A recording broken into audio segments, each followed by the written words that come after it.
berkaitan dengan pengarusutamaan gender. Dan itu Raperda usul inisiatif yang saya usulkan tanda tangan sendiri sebagai Ketua Komisi 5 DPRD Provinsi Banten.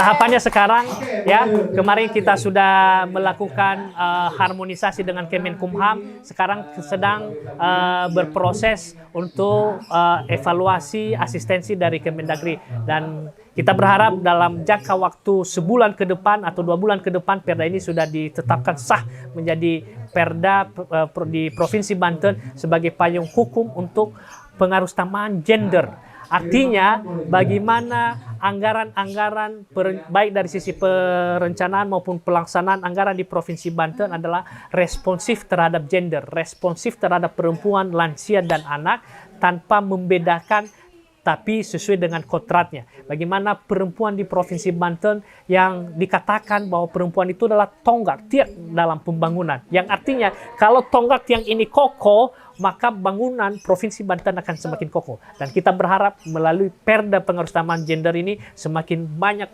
semakin kuat penguatan perempuan, baik dari sisi pemberdayaan ekonomi, sosial, maupun dari sisi politik, keikutsertaan dalam politik semakin banyak yang terlibat di dalam dunia politik. Dan mudah-mudahan tadi saya katakan perda pengarusutamaan gender ini menjadi sebuah realitas nanti dalam waktu yang dekat di tahun ini.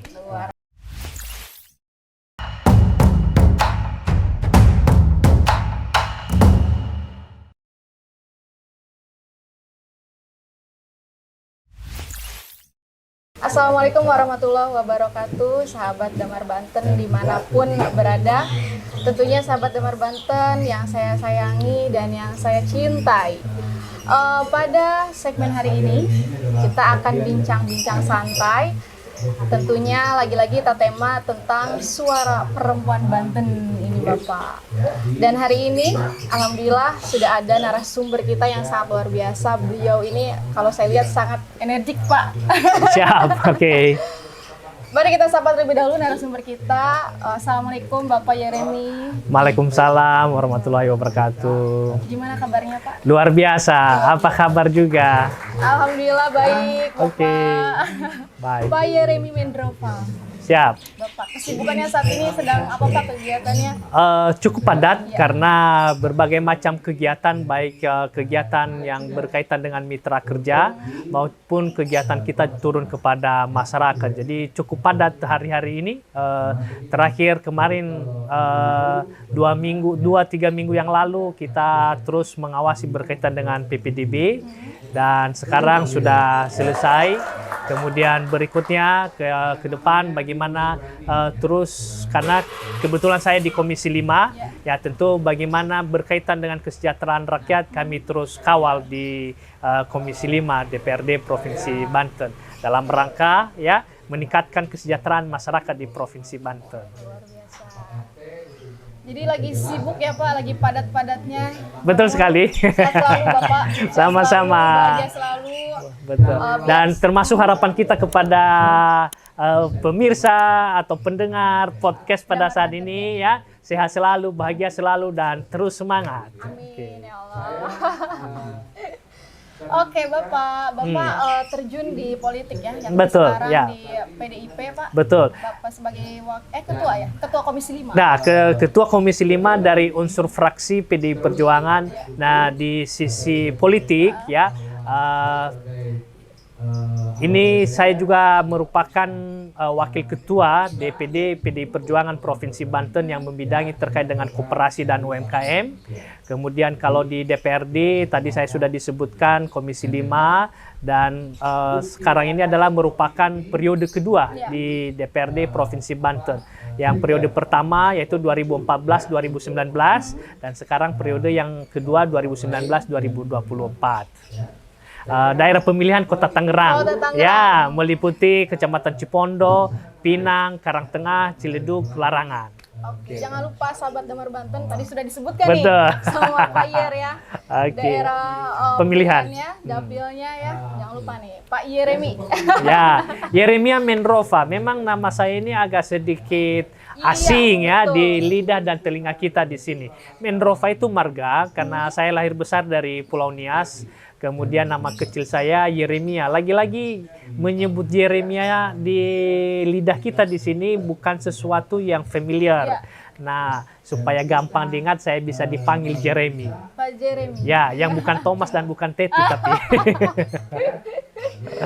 Pak Jeremy Mendrova, betul. teman-teman. Tapi mirip-mirip Pak Jeremy Thomas. Ya, terima kasih. Kuping saya jadi naik ini ya. Jadi gantengnya tidak kalah kan ya, sama-sama ganteng. Sama-sama ganteng.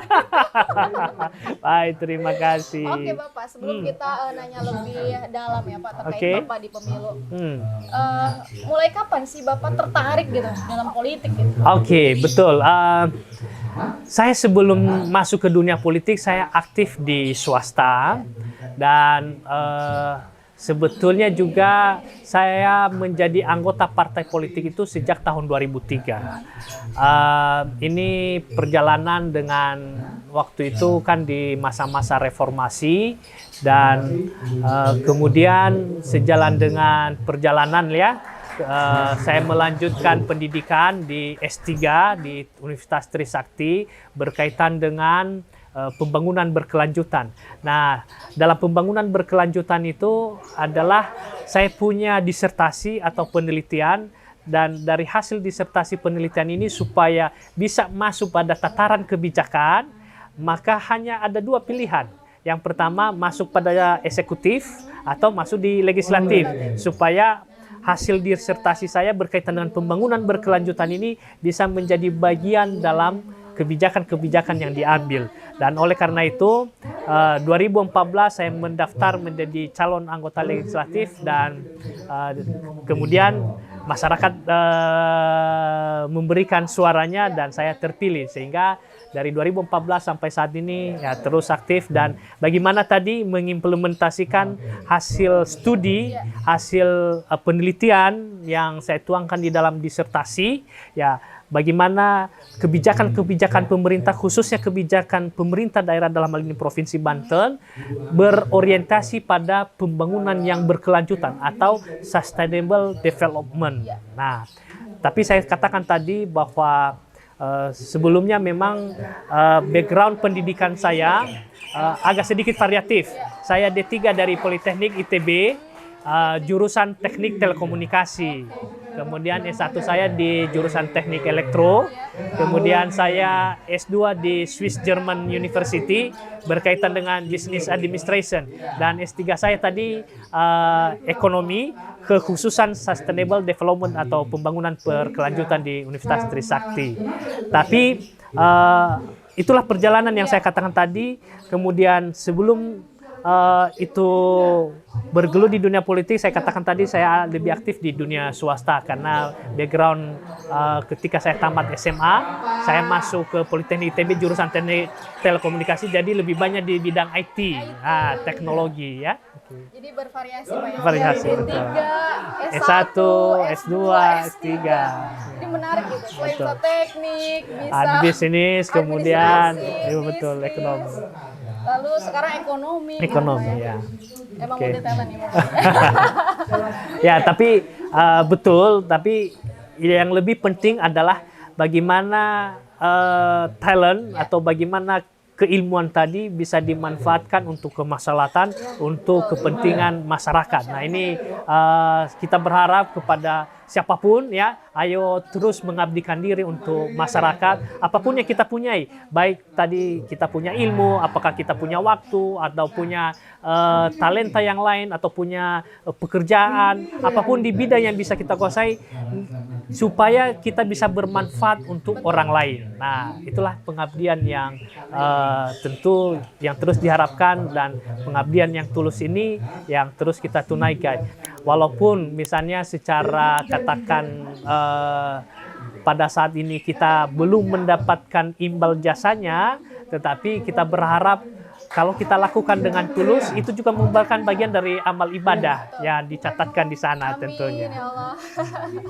Jadi tadi setuju banget ya apa yang dikatakan oleh Pak Yeremi, apa yang kita bisa gitu kan kita kontribusikan Betul. untuk bisa membuat manfaat bagi Manfaat. sekitar masyarakat gitu kan. Karena sebaik-baiknya manusia itu bermanfaat. Harus bermanfaat, dan Bermanfaat. itulah hidup yang bermanfaat dan yang berguna sesungguhnya. Esensinya itu ya Pak Ya, betul. bermanfaat. Khairunas anfa'uhum linnas. Betul ya. Oke. Luar biasa Bapak. Jadi strategi, kita mau berbicara strategi Pak. Karena perjalanan Bapak di politik sangat Betul. luar biasa, terpilih gitu kan. Hingga saat ini juga masih terpilih menjadi anggota DPRD Betul. Provinsi Banten. Boleh di-share nggak sih Pak strategi pemenangan Bapak nih? Baik, Ya. saya punya tagline. Oke. Yes, Yes. Yeremia sahabat semua. Oke. Yes, Yeremia sahabat semua. Tagline. Nah, ini pengalaman pertama waktu 2014 saya bagaimana ikut dalam pesta demokrasi menjadi caleg DPRD Provinsi Banten waktu itu, dan saya ditempatkan di nomor urut terakhir waktu 2014. Dan bagaimana saya tadi katakan bahwa background saya bukan background yang katakan punya keluarga besar di sini, bukan juga punya background yang keluarga yang punya, bukan. Saya berasal dari Nias, anak desa, anak kampung yang merantau ke Pulau Jawa untuk mengabdikan hidup dengan menuntut ilmu lebih dahulu, dan kemudian ketika masuk pada tahapan untuk mendekatkan diri kepada masyarakat untuk dalam tahapan pesta demokrasi di 2014 itu, yang saya lakukan itu adalah bagaimana membangun hubungan emosional kepada masyarakat. Saya keliling-keliling, yang dikatakan door to door itu saya lakukan, ketuk pintu saya lakukan, dan itulah seninya. Ada orang yang menerima kita dengan senyum, ada juga yang mukanya sedikit asam, ada bahkan juga yang belum aja kita sudah mendengar udah begini, jangan-jangan. Nah, jadi itu seni lah ya dalam berhadapan dengan masyarakat. Tapi khususnya dalam hal kampanyekan itu artinya kan bagaimana kita menjual diri dalam tanda kutip secara positif, bagaimana kita memperkenalkan diri kepada masyarakat. Karena ketika pemilu itu tentu kan banyak pilihan. Nah, pertanyaan sekarang, mengapa kita yang harus dipilih oleh masyarakat? Itu kan pertanyaan pentingnya. Maka oleh karena itu kita harus memperkenalkan diri kepada masyarakat supaya setidaknya dulu mereka mengetahui, supaya mereka mengenal. Nah, dari situ kan terbangun hubungan silaturahmi, hubungan kekeluargaan, dan kemudian kita tingkatkan hubungan silaturahmi, hubungan kekeluargaan itu menjadi hubungan emosional. Nah, bagaimana menarik hubungan emosional? Itu tadi menjawab mengapa sih saya harus dipilih oleh masyarakat, dan mengapa harus dipilih ini tentu kita harus mengungkapkan apa yang harus kita lakukan ketika menjadi anggota atau mewakili mereka gitu kan. Bukan berarti juga kita memberikan janji-janji, tetapi kita menyampaikan secara tulus. Kita hadir kepada masyarakat, ini loh saya, dan silakan memilah dan memilih sesuai dengan hati nurani. Dan saya katakan bahwa saya seperti ini orangnya, dan akan saya lakukan seperti ini. Dan kemudian nanti setelah terpilih, jangan berikan juga saya kertas kosong, terus awasi, terus berikan masukan, terus sampaikan aspirasi, dan itulah bagian nanti yang akan saya perjuangkan supaya bisa menjadi terrealisasi di tengah-tengah masyarakat.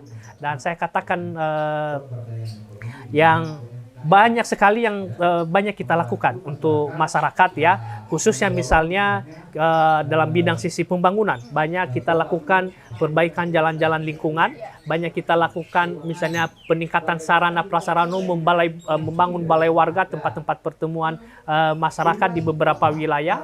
Kemudian dari sisi misalnya bidang sosial, banyak kita memprogramkan berkaitan dengan bantuan sosial kepada masyarakat, khususnya untuk kelompok yang tidak mampu, baik itu misalnya usaha ekonomi produktif, baik itu misalnya peralatan untuk masyarakat yang disabilitas, baik untuk lansia, khususnya misalnya di bidang sosial. Dan di bidang kesehatan, terus bagaimana kita menggemarkan misalnya pola hidup bersih dan sehat bagi masyarakat ya, karena kita tahu bahwa sehat itu adalah modal utama dalam pembangunan dan sehat itu adalah nikmat yang luar biasa. Dan oleh karena itu melalui Dinas Kesehatan kita terus gemarkan pola hidup bersih dan sehat, dan juga bagaimana kita terlibat langsung dalam penanganan stunting. Karena stunting ini adalah mengancam masa depan generasi bangsa Indonesia, gizi buruk kronis pada anak yang menimbulkan gagal tumbuh kembang. Dan dengan keterlibatan semua stakeholder masyarakat, maka kita berharap anak-anak kita ke depan bisa tumbuh kembang, bisa mencapai cita-citanya, ada yang menjadi polisi, ada yang menjadi tentara, nanti juga bisa menjadi anggota dewan, menjadi kepala daerah, dan tentu syarat utamanya adalah mereka harus sehat. Kemudian melalui Dinas Pemuda dan Olahraga kita terus gemarkan bagaimana pemuda kita menjadi pemuda yang mempunyai jiwa kepemimpinan, jiwa kepeloporan, jiwa kewirausahaan, dan bagaimana gemar berolahraga, karena mensana in corpore sano, di mana tubuh yang sehat disitulah jiwa yang sehat. Dan banyak program-program lain yang kita realisasikan kepada masyarakat, dan ini yang tadi apalagi sekarang saya posisi sebagai Ketua Komisi 5 DPRD Provinsi Banten ya, sangat punya tanggung jawab bagaimana mengawal kesejahteraan masyarakat di Provinsi Banten, dan kita melihat ada dampak positifnya, ada baik dari sisi penurunan angka kemiskinan, baik dari sisi penurunan angka pengangguran, maupun juga dalam sisi peningkatan kualitas sumber daya manusia. Karena salah satu tantangan kita di Provinsi Banten adalah meningkatkan daya saing sumber daya manusia, dan melalui pendidikan salah satu faktor penting untuk meningkatkan daya saing sumber daya manusia yang saya sebutkan tadi. Tapi berbagai macam program ya, makanya saya selalu hadir di tengah-tengah masyarakat membagikan kartu nama supaya masyarakat tahu nomor telepon saya dan bisa dikontak, bisa berkomunikasi. Dan saya katakan tadi, aspirasi yang disampaikan masyarakat, karena itulah yang harus saya perjuangkan, karena saya disumpah dan menyampaikan janji untuk memperjuangkan aspirasi masyarakat yang saya wakili. Nah, itu luar biasa Bapak.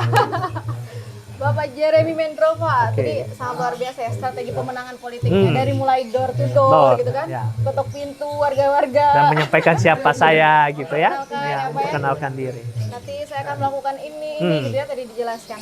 Tapi Pak, di politik kan katanya kalau misalnya mau nyalon nih Pak, katanya harus ada elektabilitas gitu kan, popularitas, isi tas. Oh, isi tas ya. Nah menurut Bapak gimana tuh? Oke, memang itu pandangan umum.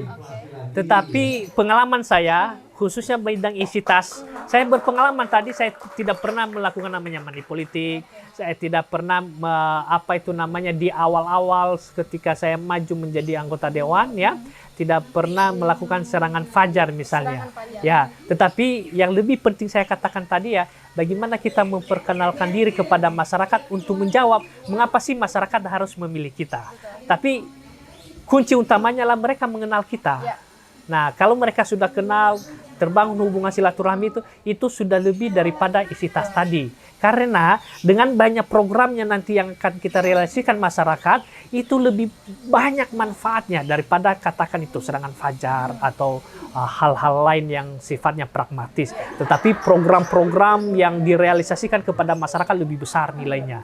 Dan ini yang terus kita sampaikan kepada masyarakat ya, ketika pemilu ya, pilihlah orang yang tepat, pilihlah orang yang sesuai dengan hati nurani, jangan berdasarkan tadi pragmatisme semata.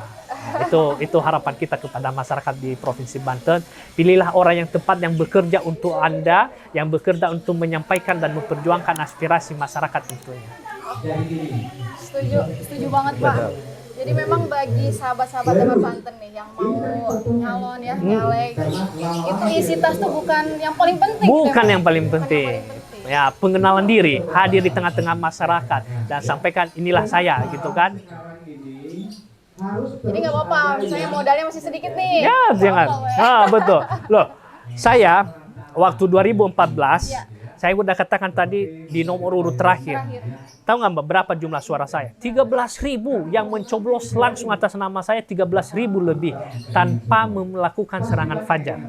Kemudian karena tadi saya membuktikan bahwa saya bisa bekerja untuk masyarakat, Mbak tahu di periode kedua 2019 berapa suara saya? Saya memperoleh suara 27.000, artinya 2 kali lipat meningkat dari periode pertama.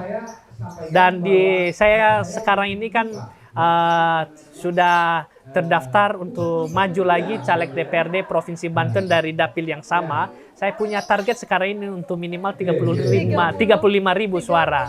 Nah, dan tentu tadi tantangan ini bagaimana terus kita hadir kepada masyarakat di Provinsi Banten. Makanya tagline saya tadi, yes, Yeremia sahabat semua. Yeremia sahabat semua.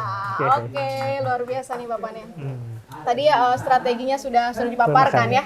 Semoga nanti sahabat Damar Banten termotivasi, dan saya juga termotivasi Pak. Betul ya. Perantauan gitu kan, betul. Perantauan. Bukan perantauan, bukan dari keluarga yang kaya atau punya isi tas yang banyak ya. Dan kemudian tidak punya jaringan keluarga yang besar ya. Dari sisi nama juga tadi sedikit asing gitu ya, Yeremia Mendrovers.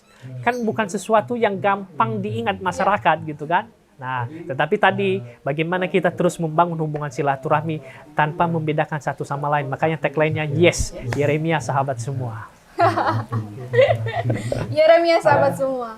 Oke Bapak, tadi strategi sudah dijelaskan ya sama Bapak. Sekarang di Komisi 5. Komisi 5. Apa sih Pak program-program atau kebijakan nih dari Komisi 5 dalam rangka peningkatan kualitas perempuan? Nah, sekarang sedang saya membahas menyusun berkaitan dengan pengarusutamaan gender.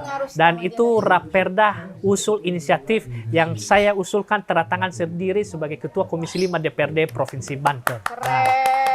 Tahapannya sekarang ya, kemarin kita sudah melakukan harmonisasi dengan Kemenkumham, sekarang sedang berproses untuk evaluasi asistensi dari Kemendagri, dan kita berharap dalam jangka waktu sebulan ke depan atau 2 bulan ke depan perda ini sudah ditetapkan sah menjadi perda di Provinsi Banten sebagai payung hukum untuk pengarusutamaan gender. Artinya bagaimana anggaran-anggaran baik dari sisi perencanaan maupun pelaksanaan anggaran di Provinsi Banten adalah responsif terhadap gender, responsif terhadap perempuan, lansia, dan anak tanpa membedakan tapi sesuai dengan kodratnya. Bagaimana perempuan di Provinsi Banten yang dikatakan bahwa perempuan itu adalah tonggak tiang dalam pembangunan. Yang artinya kalau tonggak tiang ini kokoh, maka bangunan Provinsi Banten akan semakin kokoh. Dan kita berharap melalui perda pengarusutamaan gender ini semakin banyak,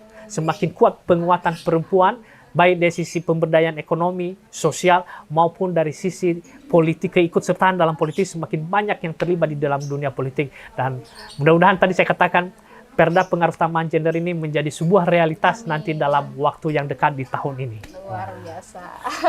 Itu juga menjawab dalam rangka afirmasi 30% ya, betul. Perempuan ya Pak ya. Semoga semakin banyak ini Pak. Perempuan. Ya, kita berharap ya dengan hal ini nanti ke depan ya, partisipasi perempuan di Provinsi Banten di segala bidang, terlebih di bidang politik akan semakin banyak, semakin aktif ya. Ayo terus bangun Banten sehingga Banten maju, mandiri, sejahtera, berlandaskan iman dan takwa itu bisa terrealisasi dan dirasakan oleh masyarakat Banten sebagai visi pembangunan dan mimpi para tokoh pendiri Banten yang memisahkan diri dari Provinsi Jawa Barat 23 tahun yang lalu, di mana bulan Oktober ini kita merayakan 23 tahun Provinsi Banten. Dan tahu nggak Mbak, membangun Banten adalah mulai dari kita diri sendiri. Ketika diri kita sendiri sudah mulai dari sehat, diri kita berproduktif dengan baik, diri kita semakin mengenyam banyak pendidikan, ya, itu adalah bagian daripada membangun Provinsi Banten.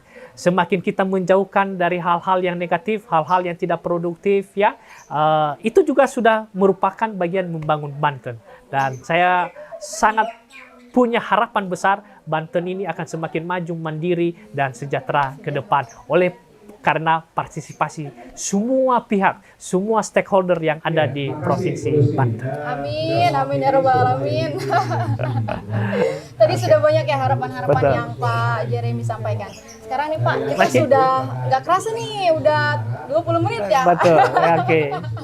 Sebenarnya masih pengen nih berlama-lama sama Pak Jeremy nih. Baik, Ya, oke. Cuma Pak Jeremy juga masih banyak kegiatan ya Pak. Betul. Masih banyak kegiatan yang lain ya Pak. Terakhir dong Pak nih. Oke. Harapan Bapak pada pemilu tahun 2024 seperti apa? Harapan saya yang pertama, ya, ayo terus jaga persatuan dan kesatuan. Jangan karena proses tahapan pemilu demokrasi yang 5 tahunan, ya, tetangga dengan tetangga, saudara dengan saudara, malah berantem satu sama lain, tidak ada artinya. Oleh karena itu, ayo terus perkokoh persatuan dan kesatuan. Walaupun kita berbeda pilihan, berbeda warna, tetapi ingat, kita adalah bagian dari bangsa ini yang terus memperkokoh persatuan dan kesatuan. Itu yang pertama. Kemudian yang kedua, kita berharap masyarakat di Provinsi Banten tidak menjadi bagian yang ikut-ikutan dalam menyebarkan berita-berita fitnah, berita-berita hoax yang sedang sekarang ini makin meningkat intensitasnya, ya, apalagi di media-media sosial banyak sekali berita-berita yang tidak terverifikasi, ya, tapi dengan mudah menyebar. Nah, oleh karena itu kita berharap masyarakat di Provinsi Banten tidak menjadi bagian ikut menyebarkan fitnah atau berita hal yang dikatakan hoax itu. Kemudian yang ketiga, ayo berpartisipasi dalam pemilu, pilihlah orang yang tepat sesuai dengan hati nurani. Jangan karena berdasarkan pragmatisme semata. Karena orang yang tepat, orang yang bisa bekerja, itulah yang bisa merealisasikan aspirasi masyarakat. Dan khususnya bagaimana terus bangsa ini, bagaimana terus Banten dan wilayah kita semakin terperhatikan, kesejahteraan masyarakat semakin meningkat. Dan sekali lagi saya katakan tadi, supaya Banten semakin maju, mandiri, dan sejahtera ke depan. Amin ya robbal alamin. Tadi itu harapan dari Pak Jeremy ya. Jangan lupa tadi harus selalu bersatu Pak ya. Bersatu, betul. Jangan berpecah belah gitu. Jangan sampai gara-gara kita beda pilihan. Kita selek gitu Pak ya. betul. Jangan begitu, tapi kita harus tetap bersatu. Terus yang kedua juga, kita jangan termakan hoax ya. Betul. Dan kita jangan menyebarkan hoax, Betul. berita bohong. Kita harus menyebarkan berita-berita itu yang valid. Valid, ya. Jangan semerta-merta kita juga langsung Percaya, betul. percaya dengan berita ini hoax yang itu sumbernya Betul. tidak pasti, tidak valid gitu kan. Jadilah Betul. kita sebagai orang yang bijaksana ya Pak ya. Bijaksana. Terus yang ketiga juga tadi apa Pak? Pilihlah wakilmu yang tepat. Ya, yang tepat. Jangan lupa sahabat Damar Banten nanti mencoblos ya Pak. Mencoblos. Datang ke TPS. Jangan sampai golput. golput dan orang yang salah yang mewakili masyarakat. Jadi harus benar-benar pilihan Ya, yang terbaik dari sahabat Damar Banten. Tentunya tadi itu harus dengan keyakinan. Betul. Kita lihat juga visi misi, Betul. apa nanti program yang mau dikerjakan, dan jangan lupa amplop tadi ya. Jangan menjadi bagian ya. Jangan jadi bagian. Ikut menentukan pilihan. Jadi harus benar-benar berkualitas ya, karena Betul. ini adalah 5 tahun. 5 tahun ke 5 depan. tahun ke depan. 5 tahun ke depan akan menentukan bagaimana nanti Provinsi Banten akan menjadi lebih baik. Tadi maju, mandiri, dan sejahtera. Terima kasih Pak Jeremy. Sama-sama. Luar biasa. Sehat selalu. Sehat selalu. Terus semangat. Ayo berproduktif terus ya. Dan jangan lupa bahagia, jaga kesehatan. Jangan lupa bahagia, jaga kesehatan. Terima kasih Bapak. Terima kasih. Mohon maaf ya. Ya, Kata-kata. wassalamualaikum warahmatullahi wabarakatuh. Oke.